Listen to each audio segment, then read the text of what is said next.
Grab something to eat. We'll do some introductions, and we'll go most of you. My name is Michael C. I'm the local networking group organizer for Southcoast. So thanks for coming. We have a webinar that we're going to view. We've done, usually we do speakers at our programs, those of you attended in the past. We find a speaker and we get a topic, we find a speaker to speak on that particular topic.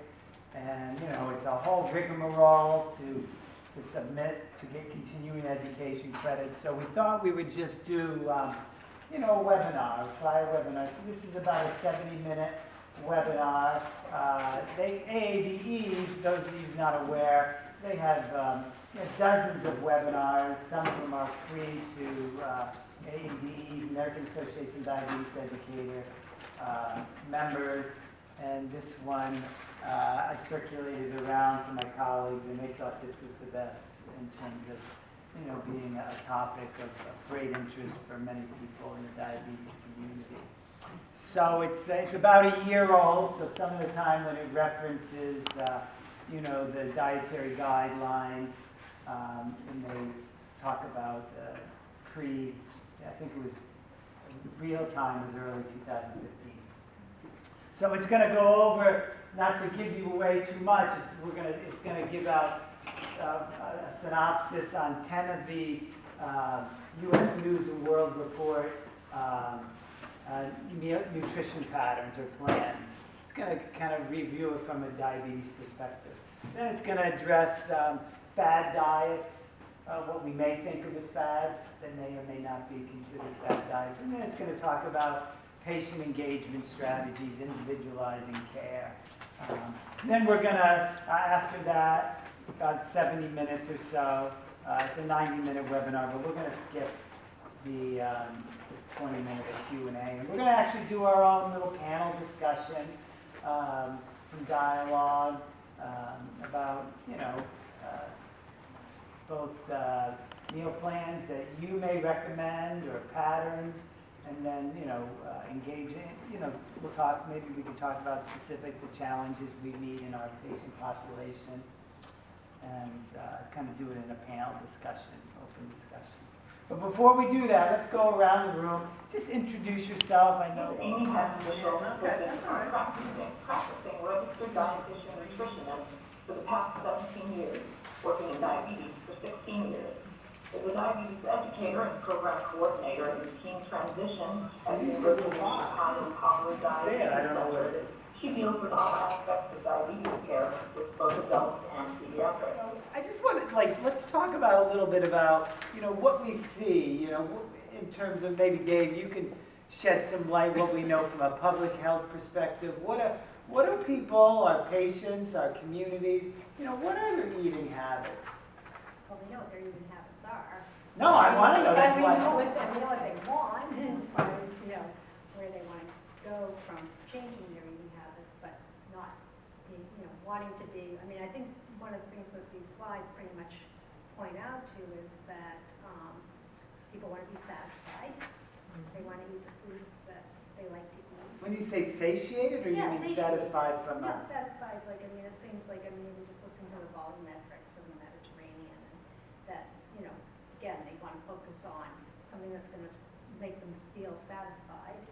People don't want to be hungry. Yeah, people just don't want to be hungry. They want to control their blood sugar. They usually need to lose weight. Now, but is this what you see day to day? Your patients are coming and say, what do we see day to day in our clinic? They're eating? Yeah, what are the patterns? What are the habits? It depends on who you're working with, but I think most people don't eat enough vegetables. Most people aren't eating vegetables every day, and a lot of them aren't eating fruit every day. So they're deficient in fruits and vegetables, is that? A lot of fast food, and a lot of takeout. Soda. Soda.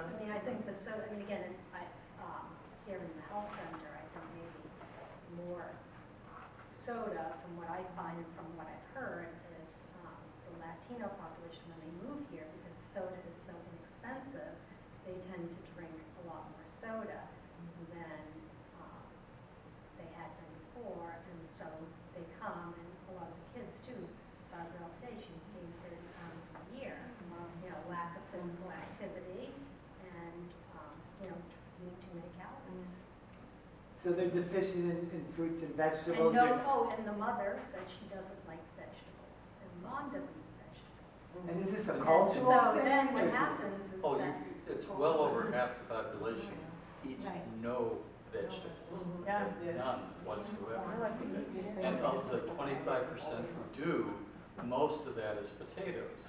Well, she did say she likes Yeah. potatoes. Right. So, So, I if said, you no. have potatoes, then Right. you're doing well. I thought, when I was commenting to Pam, the volumetric stat category 3 and 4, that defines the standard American diet. And that's what. But I just wanted to, you know, pin it down to the Southcoast region, you know, what we see in our clinics, what we know on a public health basis, you know. Well, we have a really very high incidence. You know, I mean, do we have food insecurity? Do we have accessibility? You know, what percentage of our people are on public assistance? You know, though there's, 22%, and it's clear that income is often related to dietary patterns, and we see that in this community like anywhere in the country. So that's not substantially different here. Though one study shows us as a food desert, I disagree with that. I think there is good accessibility to food. We have major grocery stores pretty much since Walmart came in. And people go We there. have, you know, Market Basket coming in. I mean, it's got Price Right and Price Chopper down the south end. I mean, you can walk to a major grocery store within half a mile anywhere in the city. So I don't call that a food desert. The problem we have is once they get inside the store, the choices that they make. And that has a lot to do with their desires, Is it cultural? cultural, advertising, what their children dictate that they need to eat, okay? It's a huge factor. The last thing on the list is something somebody told them that they should be eating, or even, you know, looking at information about it. Across the population, about 40% of people pay attention in some form or fashion to nutrition labels or learning about food. The other 60%, zero. It's like, I don't care. Don't tell me. And it's not until they show up to see one of us in a clinical setting that anybody's ever talked to them about their eating habits. So when they hit us, it's first time. So many of them. And they think Gatorade is healthy. I mean, again, today. They think I what saw is? Gatorade, right? Again, like, That's right. like, oh, Gatorade? Oh, I can't, and iced tea. Oh, I thought iced tea, you know, and it's Eliana iced tea. the powdered iced tea. And, you know, it's, they need education, but again, it's, what's in the stores. What are they getting in the Well, schools? and Yeah, the the kids? major education they're getting is from the manufacturers. I mean, Right. you walk into the store, there's their education. So Oh, I somebody's, thought Special K was healthy. oh, right, I exactly. have cornflakes in the morning. That's Right. white bread, basically. Yeah. I just looked at I bought a package of Raisin Bran. I couldn't believe 68 grams of carbohydrates in one serving of that stuff. It's like pure candy, yet it's marketed as healthy. And people think raisins are healthy, you know, I should be eating that. So you've got tremendous amount of misinformation to start with. And that's for the people who are trying to do something. And the people, what I see also a lot of is the people that are when they then try to have more vegetables, they're juicing it. So it's, you know, well, I'm having, you know, cucumber with ginger, you know, so it's out there in this community that juicing and adding ginger, that's going to help me to lose weight. But that's how I'm going to get my vegetables. And instead of, again, you know, learning how to eat, learning how to prepare the vegetables. So I try to help them with that. How about, you mentioned learning how to, I mean, how much of it is just lack of knowledge and the ability to prepare meals. Well, I think that, again, you know, getting it from a can or frozen, and then the kids don't like, well, my mom only makes frozen carrots, you know, well, you know, again, we'll try, I teach them how to roast them, because, you know, kids love roasted vegetables, and that's something that's really popular now, so trying to get more of, you know, and they love it, you know, the parents will come back and say, yeah, you know, they're eating broccoli now, you know, so it's. When I was out in the community with the cardiac prevention program, we went to Keith Middle School, which was in New Bedford, and we were going to do a cooking program because they had a home ec classroom. It was awesome. They didn't have a home ec teacher, and the oven still had the plastic on it, and it was still over a year old from when the school was built. Kids are not being taught how to prepare things. So yeah, skills definitely play into a lot. Use their oven, you know, everything is on the stove top. Well, So I don't know what you're finding with the DPP. pretty much the same thing. It says in here, like, that people are eating more at home and meal planning, but I think, the biggest barriers I have with people is preparation, time to plan healthy meals, and then stress eating at night. They just like, they're good all during the day, and then at night, they're all, when they're watching TV or whatever, just like they limit watching TV. They just, it's all over. And their meal is, you know, ramen noodles, or, you know, what So, are they, yeah, what is it that what are they're they eating? cooking at What are home? they cooking at Mac and home? cheese?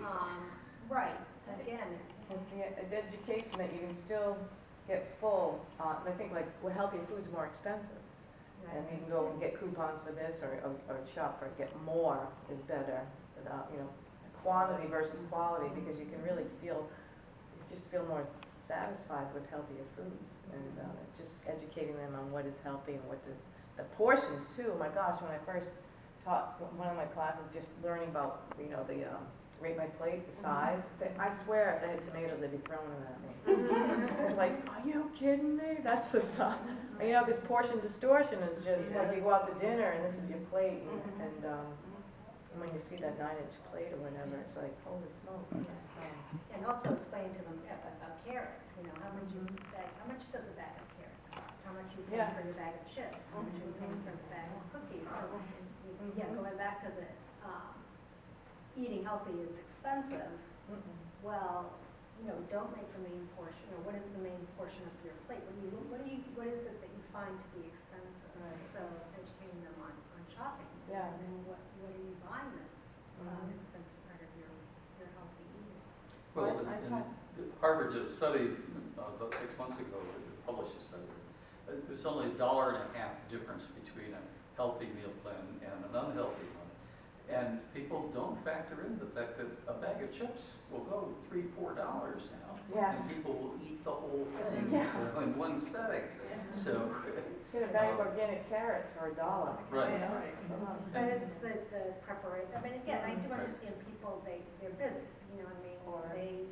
They work long hours, they don't have support at home. We have a lot of single, you know, mothers, and that's, you know, a challenge too, to just even come home and try to clean the house and cook dinner and help the kids get to bed, and it's a challenge. I know that, well, not a single mom, but I definitely understand the whole kid challenge now.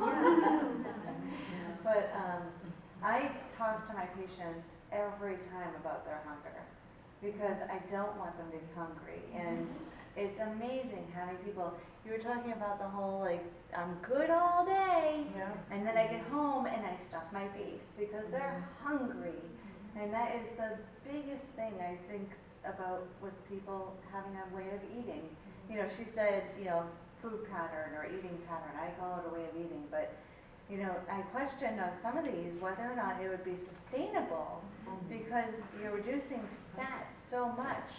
we're gonna get into that. Well, I don't think Ornish, I think Ornish has been found to be, I mean, I just remember, this is an older meal planning.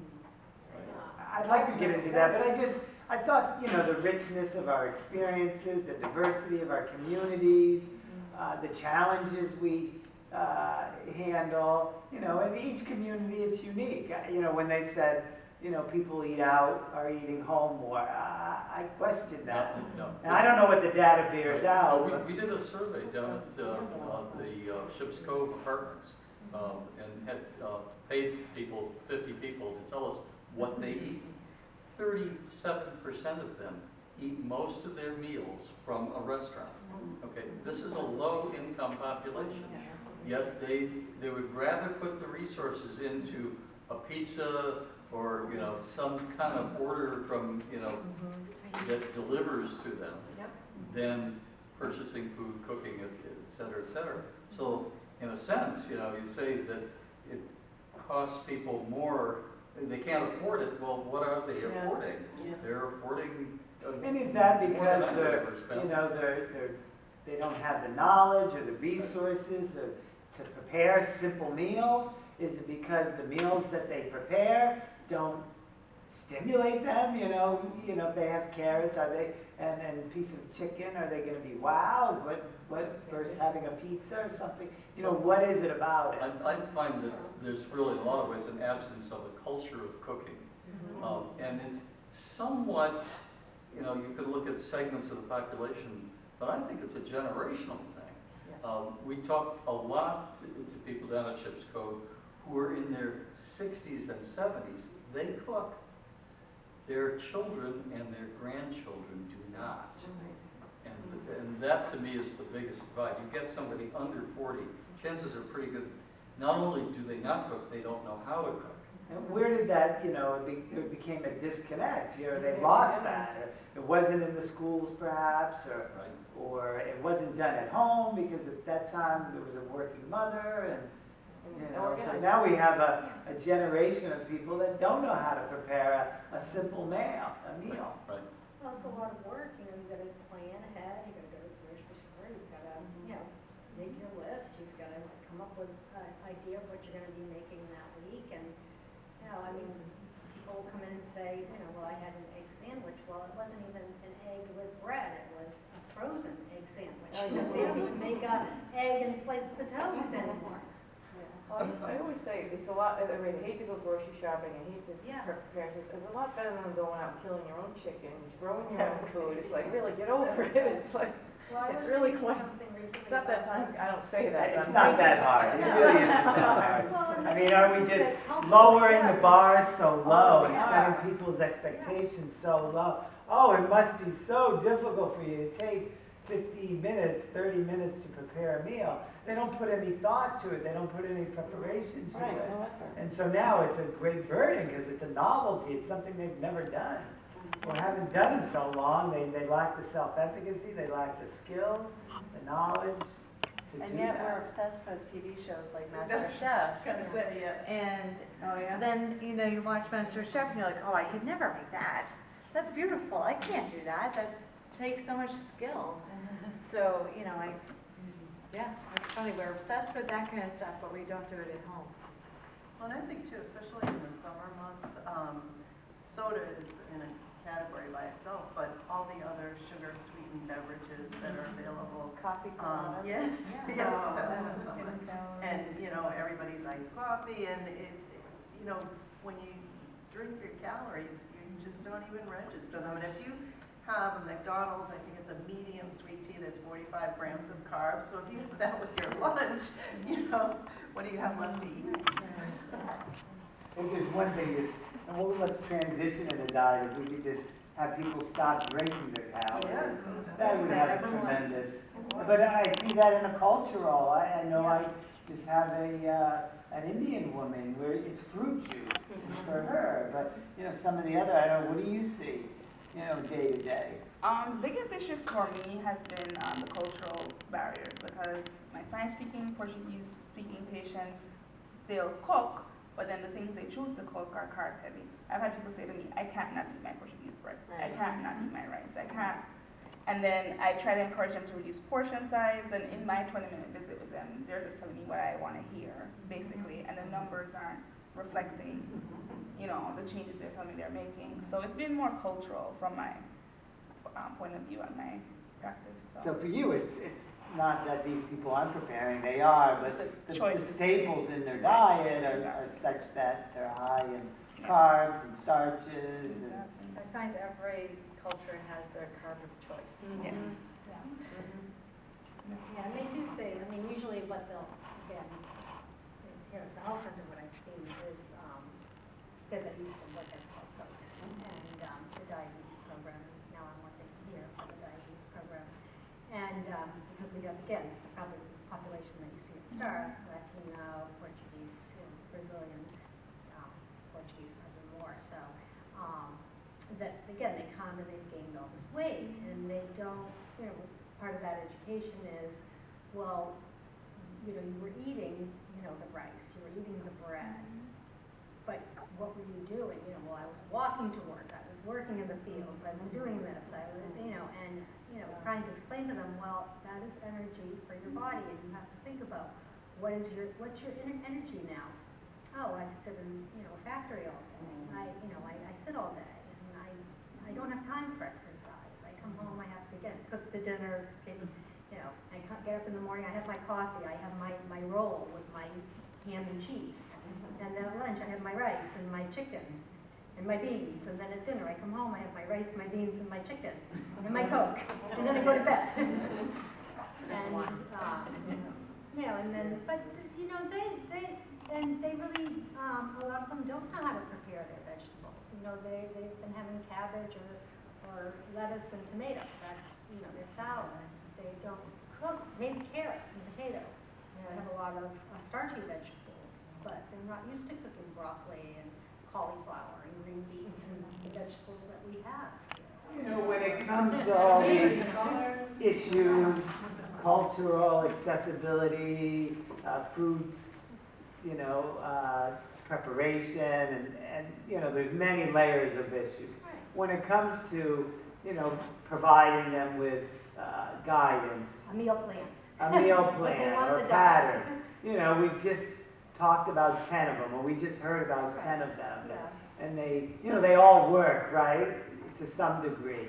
But, do you use it, I've heard some people, go on WebMD and hand out, a flyer on a particular meal plan, or how do you approach your patients? Do you give a diet? Do you have a meal plan? I don't typically do a diet. I'll refer to nutritionists. I'm trying to incorporate that a little bit more in my practice, but it's hard in, 15-20 minute visit. And realistically, listening to these, I don't know how many of the patients would be able to stick to one of these. So, these were extremes, whether they're vegetarian or some of them are older, but, do you, what plan do you? I like to choose my plate. Just because it's very simple, have your plate, fruits and vegetables, a quarter starch, and, this and this, and, they understand that. It's very easy for them. So you're not using a particular diet, you're using the plate method? Or, an education, an individualized, basically, depending on, here we see diabetes, we see high cholesterol, we see obesity, we're not just a diabetes, we have a diabetes program, but we see. So I had a 61-year-old woman this morning. I saw her for the first time. She hadn't been to the doctor for a couple years. Her daughter got married last year. She takes care of her 91-year-old mother who lives independently, and the first thing she said is, how many carbs should I take? How many carbs should I have? Sometimes I feel like they're not going to change what they eat. Especially with the Portuguese and the Spanish, because that's how I grew up. So even to try to say, show me how much you normally eat, and just say, okay, eat half of that, and even that's double what. And even that's tough for them to do. Okay, but I will say this, this is a woman that was diagnosed a couple weeks ago, 257 random blood sugar, just had an A1C 11.1, has lost 10 pounds in the last year because she was doing it in preparation for her daughter's wedding, retired as a school teacher. But she's very motivated, but here's motivated, we don't always have that good fortune of having somebody. So, what do you talk to her about? How do you approach this? Do you do a plate method? I don't know, what did you do? Do another different approach? What did you tell her? I'm putting that out there. Oh, I thought it was. I can tell you what I told her Oh, okay. and what we're gonna do, Yeah. but, you Well, I'd know. probably get a So what diet, is the so- best, we're talking about a Well, I newly mean, I would diagnosed wanna woman. know, like, what, if she, you know, if it was, she lost 10 pounds, how did she do that? How was she successful? You know, what are you doing now?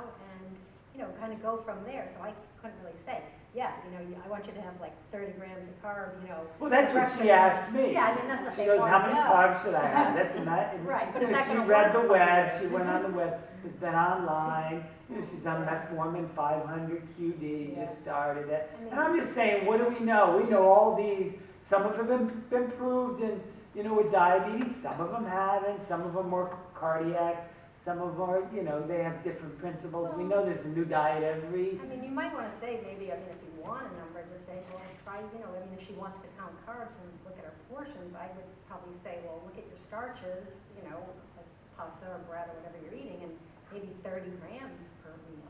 And just Okay. maybe start with that. I mean, if that's what she's looking for, I mean, you could say, give this a try, come back in like 3 weeks, and Right. let's see, how you're doing. That's the approach I like, is get your clients to experiment themselves and look for their own results. The tendency, they come to see us and they want us to tell them what to do, we do, and then they go home and ignore it. But if, like you were saying, if you can get them to discover something they did that worked, then they get more empowered to make other changes. And I'd really encourage experimentation. Try this for a week or 2 weeks and see what happens. Okay, we've done that. Now try something else and see what happens. Well, I think too, sorry, I was just that's gonna say okay. quickly though, that, one thing I've learned is, and we usually have a half hour to an hour with a patient, so, is to listen, and I've always liked the advice of don't work harder than they are, let them do the work. Right. Like, okay, well, let's work, okay, well, that sounds like a good idea, Good motivational Yeah. principles. Yeah. Right. What I recommend before people go to nutrition is that they do a food log for 2 weeks. Yeah. That way they're writing down everything they eat, and I tell them to test their blood sugar and bring all that information with them to the dietitian, and then kind of go from there. And if people don't want to see the dietitian, but yet they're looking for like a formal diet plan, I think people can have and have had good success with like a Weight Watcher style plan. I know it's kind of low in fat, but that kind of checking in and that added support of the group setting is beneficial for some people and can be enough to sort of like get them going. So the social support for Yeah, some people can be a real win, a real plus. That's why Weight Watchers works. Can I just ask, and you're talking about diabetes management, but before they get to that point, what you're all saying is exactly what a DPP program does. You're not just there for 20 minutes, you're suggesting things, they're making their own suggestions, so they stick to it more, and they take it from a peer, and they're more accountable. So that's where the magic really works, when it works, and this is, what you're saying is what we exactly do in the DPP program. So if we could just get them prior to going over 6.7 or whatever it is, And so I know STAR is actually referring clients to our program now too, but it's the same, it's what you're talking about in management, but it's in prevention, so why isn't prevention being more? Oh, I think prevention is. Well, they're all diabetes educators, so I think like we're already at that point where they got the diabetes, but that's why I'm saying like here at the health, like Mary and I are working with, prevention as much as the type of diabetes, so we have everything, and so a lot of it is, obesity, hypertension. Yeah, and a lot of it too is we depend on the providers to refer people, so, and that's always a battle, and they have to be concerned that people that have the 14% A1Cs and not worry about the 5.7s, because they're probably not gonna come in and see us. But we're seeing it more. I'm seeing, the 6.5s, the 6.6s, and that, I think it's a slow turn. But I think we're gonna see it as healthcare reimbursement changes, as Medicare covers for DPP, you're gonna see it, you know. It's just a shame it has to come down to, Well, I I would mean, love it's to a, get to help, it just makes sense to help Well, before it's the- also Yeah. like you're here, I mean, like Medicare, Yeah. it's not covering for No. pre-diabetes. It But will they're in about 2018. to, they're I know, gonna pay right, for I know. DPP. But I mean, if you think about insurers and, Right. you know, oh, well, if you have diabetes, like even for nutrition, so Mary, actually, I sent some, I'm sending them to you and have pre-diabetes because they scheduled them with the nutritionist. And he said, you know, not everybody, I mean, like there's so many people out there that, you know, they can help the a person Yeah, who's at risk. right.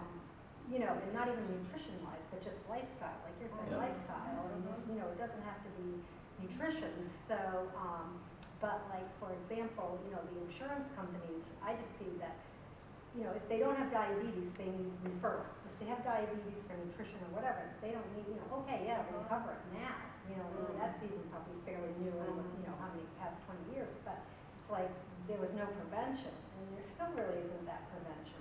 Well, You're we're seeing more and down the more road, coverage. you're gonna see it more as Yeah. Medicare covers, payers are covering, and Yeah. it's, If you know, and if you really providers wanna are- get into community prevention, then you've gotta talk about things like sugar taxes, which I know, but they're having an impact. And it's changing things at the macro level in terms of regulations and availability and cost. And one thing that Gerri Mosaparian at the Tufts has been talking about for a long time is just shifting the costs. Tax the high sugar refined products 10% and shift that to reducing the cost of fruits and vegetables 10%.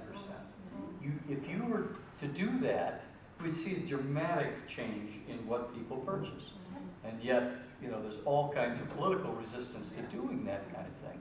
But that's, if you want to talk about whole populations, you know, you have to do the same thing with food that we did with tobacco. Remember what we did with tobacco? Okay?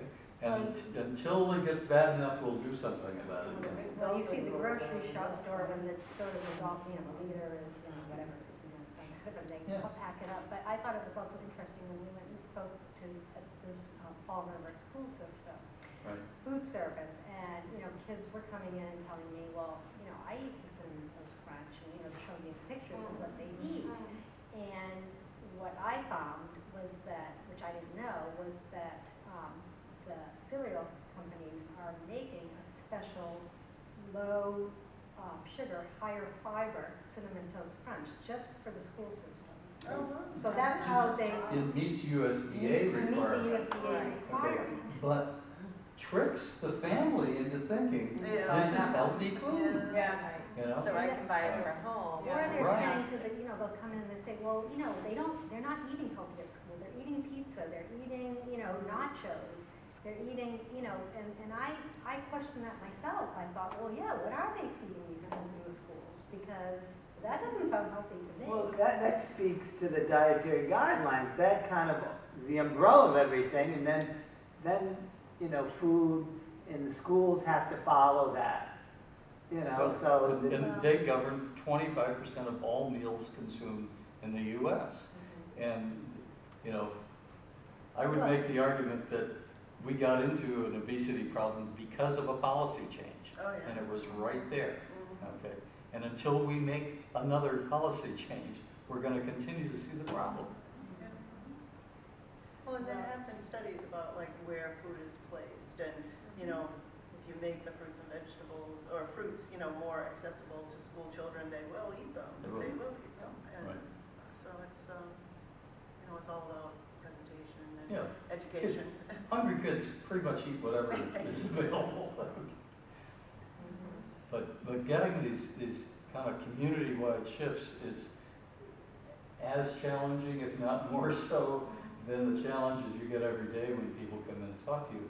And the two are intimately related because you can talk all you want about food, but unless it's not only available and accessible and all that, and inexpensive and all that, but it's also what everybody else is doing. You know, we really follow, you know, the behavior patterns of those around us. And you have to get, you know, kind of a sea change in terms other people are doing that, you know. Well, and I think for children, you really have to get the parents on board, because the children don't have the power to make the changes. Small but- children don't. Mhm. Big We children don't do. think Big children drive what the Yeah, parents that's do. true. We see that a lot. Yeah, and the kids do, I mean, you know, in this neighborhood, they do go to the little convenience stores with their money and buy, you know, soda. When I was- Parents will say, oh, well, you know, well, who's giving them the money? You know, who's giving, I mean, I think a lot of it is just parenting skills too. You know, I mean, I have to, you know, I mean, Mary too, you know, it just is, you know, parents need help. It's not the child who needs the help, it's the parent that needs the help. And just the Cheez-It aisle is like 20 different flavors, and then, you know, it's just. I say stay away, just stay around the perimeter of the grocery store. Don't even go in those middle aisles. There's nothing in there that you need. How many choices. So, you know, there are, you know, all diet plans, I guess, meal pattern plans work. You know, is there one pattern that, you know, we would say is, you know, more effective, or are there some basic principles that, you know, we should go to? Well, I mean, all diets work, even the Special K diet works for people to lose weight, but whether or not it improves their health markers is a completely different story. And so I've seen from the community doing cholesterol screening, someone had perfectly fine cholesterol results, and then I saw her 6 months later, and I'm waiting for the results, and I looked, I'm like, what have you been doing? Her triglycerides were fine, now they're 550. Her HDL had been great, and now it's in the 20s. And I'm like, what happened? She's like, I've been doing the Special K diet for 2 weeks. I said, please stop it. So that's, you know, one And I asked her antidote. what she had been doing the 6 months prior, and she had been eating the Atkins diet 6 months prior. I said, your cholesterol was beautiful there. Go back to eating that. Well, I mean, I do think we see the, you know, I mean, not even here, I mean, like even like evidence-based practices is, you know, I mean, what lowers the LDL, what raises the HDL, what lowers triglycerides, what raises triglycerides, what, you know, I mean, I think they're even saying it here, you know, what's your goal, I guess, at the end, you have to, and again, not, I guess we're talking diabetes, not like. But you know the diabetes and heart disease are so closely linked, Yeah, and they're linked right. because they're caused by the They're same thing. interrelated. Exactly. So, They really you know, are. I'm So, still getting patient, you know, people are coming in, our eggs aren't good, I should stay away from eggs, I should stay away from meat, I should stay away from, you know, this, you know, what do they believe? I mean, some of them, that's what they want to believe, you know, so that they can have something. Nutrition is forever evolving too. I mean, what we said last year is different this year, and it's probably going to be different next year. You know, I mean, but overall, I mean, the eggs, I mean, they still come in and they say, no, I know I can't eat eggs, they have too much cholesterol. But Even there's though the never USDA been said that that's no supportive longer a evidence. nutrient concern. Right, Even exactly, Ansel and now, Keys you back know, in the I can 60s go out and said get that eggs for weren't a 99 problem. cents a dozen. Never, ever a problem. But then I think the American Heart Association was saying only 3 egg yolks a week. Yes. And I have no idea what science they were basing that on. Right. And it's unfortunate because eggs have so much more nutrition, and they're going to be so much better blood sugar control and satiety. When people ask me what the best cereal is, I tell them eggs. Please. Well, I think What do you also, say?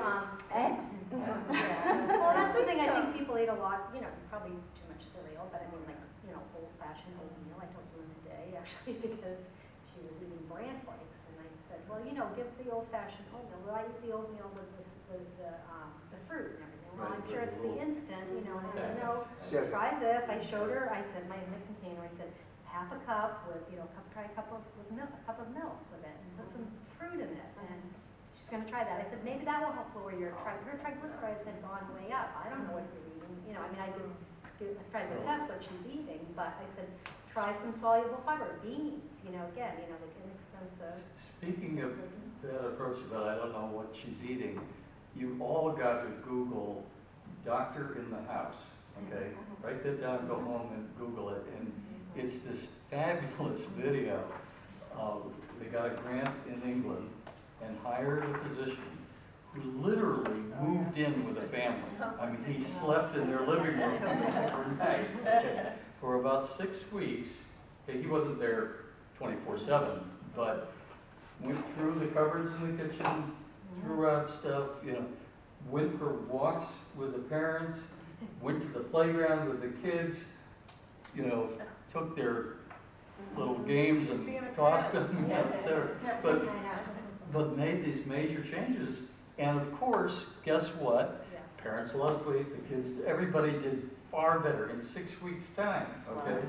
And then people say, well, we can't afford to do that, right? And who are you going to get to do that? But the point of the whole study was that 6 weeks, over 20 years, will have a bigger impact and cost less. Okay? But those are the kinds of radical changes, you know, we all dream about making with our patients, if only I could. And I'll tell you, we're already doing that. Some at Southcoast now has, it's going on into its 3rd year, I think now, a diabetes prevention study with community health workers. Yeah, that are going literally, you know, following the patients home and going through their cupboards and making those kinds of changes with them. And they get, you do that now? With, yes, that's right, you have your community health workers. It's evolving, you know. I think it's more, has more of a chance of being The problem is people want things to happen rapidly. They Yeah. don't understand that, you Yeah, know. but they didn't put on that 50 pounds overnight, it's not gonna come off. Well, any weight management, again, they're going to even like weight management, because again, most of them need weight management, is that weight management takes time. You know, it's not weight loss, like you say, it's about weight management. And, you know, how you want to get to that point. You know, anybody can buy a book and do a diet.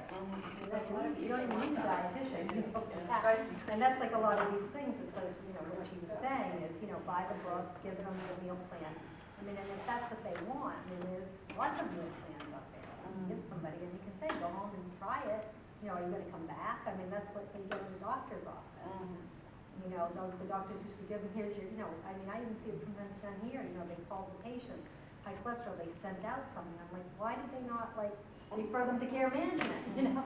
Like, they just sent something out in the mail. It's interesting though, a lot of times it's like you're trying to convince the patients to see that the dietitian or, you Well, know, it's that like you're, speaks to what you said, it which takes I an extra like 20 so minutes. much. If you're working harder than the patient, Right. something's wrong.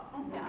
So if It's- that patient isn't ready, and we all look like rock stars when we get that patient that's really motivated. Right, And then right. I could have told you about my 5 o'clock patient, you know, Yeah. and the issue with that, you know, his blood sugars are good, but he's smoking a pack and a half a day. And he's got a toe that has not healing with the boot, and he's going you know, to get, you know, treatment every day. You know, and he says himself, when I'm not ready. So, you know, no matter how much, well, I don't know, you were begging, right? Or, Trying to, yes, you know. and it takes so much effort out of you. If you're doing that for everyday Oh, that's- medications, it's, you know, it's You- exhausting. and you've only been doing it for a year, wait a while. It's so much easier to say, I'm gonna push up your insulin rather than do this, change this. Yes. Right. Well, that's what they want, too. That's what they want. And maybe even just for weight loss. So I don't want you to miss out on the last 6 slides, okay? Using these, or at least pointing people into the direction of perhaps using that, so, thank you. That were highlighted there, talked about low fat, you know, this is maybe where how we got here, right? Low fat, we increase, and many of them said grains, right? We're pushing the grains. I think we'll all be in agreement that, you know, limited added sugar, you know, that type of thing, but, you know, why don't you expand on that? You know, what do you think got us here, and, you know. Well, I did a 20-minute presentation to the Rotary like a week ago Thursday, and basically said, I'll tell you in 10 minutes why we got into an obesity and diabetes crisis, and in 5 minutes how we can get out of it. And it's basically that we need to undo the recommendations that were done in 1980. And, you know, it's pretty clear the evidence is accumulating over the years that that was a bad move, and we're just going to have to inch our way into that understanding that the 40% fat in our diet that we're consuming before this started was really protective, and that it was really helping people with satiety and feeling satisfied with the meals they were eating. And I know there are a lot of other factors that go into it, but we also know that diet is 90% of weight gain, not exercise. You know, so that as a policy change, you know, it's a matter of making those kinds of shifts. We're, you know, the evidence keeps increasing year after year after year. And you all saw the article today or yesterday about the researcher who found that the sugar industry was behind the shift, you know, to eliminate fat in the diet and to keep sugar in the diet. And the more we learn, and if you haven't had a chance, I brought a copy of Nina Teicholz' Big Fat Surprise. It's a fabulous book. Even if you don't think you're going to agree with it, please read it first and then tell me what you think. Right, there it is. But you know, this is a political process, okay? And we know the USDA is heavily influenced by food manufacturers, grain growers, and everybody else. But I think, you know, the bottom line for me is that at least for the 52% of Americans who are in a crisis because of the high percentage of carbohydrates they're eating and the continual advice, even though the USDA dropped fat, okay, there are no fat limits. Take a look, okay? There are unsaturated fats, but overall fat, that's why the Mediterranean diet is well supported. But if you look at the USDA recommendations about low-fat meat, low-fat dairy, etc., you will not get that understanding. And I think that Amanda and I have talked a lot about this. It's going to be a generation of people who stake their careers on low-fat recommendations. They will literally have to retire and die before we can go back to some sensible understanding of dietary food patterns, unprocessed foods, whole foods, meaning whole dairy, whole meat, you know, etc. And to eat like we did before the crisis began. So that was my 15-minute message. And the one thought about fats and replacing with carbohydrates and the USDA guidelines and saturated fat, the Academy of Nutrition and Dietetics over a year ago had said, in comments recently submitted to the USDA and HHS, the Academy supports the Dietary Guidelines Advisory Committee in its decision to drop dietary cholesterol from the nutrients of concern list and recommends it de-emphasize saturated fat from nutrients of concern given the lack of evidence connecting it with cardiovascular disease. This is why I am okay with telling people to eat real butter and to go ahead and have coconut oil and cream cheese and sour cream and whole milk and all that kind of stuff. Now I understand some people may feel that they're pigeonholed into whatever their company has to abide by, but the evidence is there, and I'm going to do right by my patients by recommending that they have real food that is going to satisfy them and control the blood sugars because of the slow digestion, and also by bringing that in, they're going to reduce the amount of carbohydrates. I'm not going to take away from the avocados and the nuts and the olive oil and olives and all the other wonderful oils that are, and fats that are there. But I think that it does need to be a good part of our recommendations because they need adequate calories still. But are you, I mean, the saturated fat part, I think they still have to be aware of decreasing saturated fat in the diet. In other words, what are they, you know, in other words, replacing some of that saturated fat with omega fats and monounsaturated fats? I mean, when you're saying, like, I mean, I would say, yes, you know, I mean, with margarine, I would recommend probably using real butter. Yes. Or, but coconut oil is still a highly saturated fat. But it's all medium chain triglycerides, and those are ridiculously good for brain health. Well, I don't think it's been, the evidence hasn't shown that coconut oil would be There needs to be more research on Yeah, I was gonna say, that, there right. needs more research But- on the saturated fats. And But- so I don't think, the association is saying, there's unlimited saturated fat. No, I think and they you still know have what, to that's the let, thing, that's the thing about fat that is so awesome, is that I could encourage my patients to try to overeat on fat, but they are gonna get so full that it's limited. So But do they're you really say, not like, gonna- to eat as much red meat as they want? I mean, I mean, you don't recommend, It's all there's gonna no be- recommendation on, Well, a certain amount you of. know, and I encourage grass-fed beef. right. Right, and but I mean, I would quality tell my obviously patients, makes a you can difference, have just like red quality meat of 7 carbs. times a week. But, I mean, do you say like having, omega-3 fish twice a week and then, maybe limit the portion of meat to 4, 3 to 4 hours? I don't though, It's because half monounsaturated And fat. it doesn't matter, I and still. olive oil is 14% saturated fat. There isn't any such thing as pure saturated fat. But All I think fats that come in there's, combinations. again, I don't think that can be part of prevention of disease by not, So not having some consideration of saturated fat in the diet. because of the world that we live in and the brainwashing that we've had over the past 50 years, I can't get anybody to eat too much fat.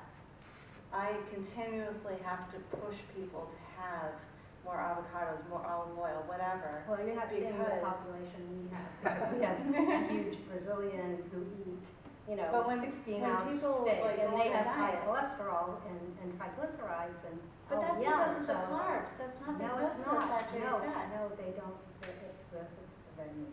Triglycerides are directly Well, the impacted by triglycerides, sugar. but again, I've seen it in our population. So I definitely agree that if you have a lot of fat with a lot of carbs, that's definitely a problem. Yeah, well, that's true, well, Absolutely a yes, but I'm problem. just saying that I can't, I don't know what your point is, but I'm saying that, I can't, tell a patient, okay, you have, their LDL is, high, they probably have pre-diabetes, again, maybe, I don't know what their risk factors are, that I would feel comfortable saying, continue with your Brazilian barbecue. Well, I'm not sure I what don't- the I think Brazilian they will. barbecue consists They will. of, but I Yeah. know that when people increase their fats, no matter whether it's saturated fat or unsaturated fat, they're compared to when they have excess sugar, the sugar is Well, I'm going not talking to. about, this could be like no Coke, no sugar, anything, I'm just talking about steak, barbecued steak. And that's the only So thing the we do. barbecue steak, Oh, is there they're sugar? I'm talking about Barbecue their, sauce? no, Okay. they're just Just putting it eating, on the grill. just eating meat. Yes, No veggies, no. I don't know, that's, I mean, I I would would love have to see to look somebody's at the blood work rest of who's the- just eating meat, because I don't think it's gonna be that bad. Yeah. well, I mean, is it also with rice and beans? I don't know, I mean, that's what we see here, I mean, they're probably having rice and beans, but I really believe it's the amount of steak that they're eating.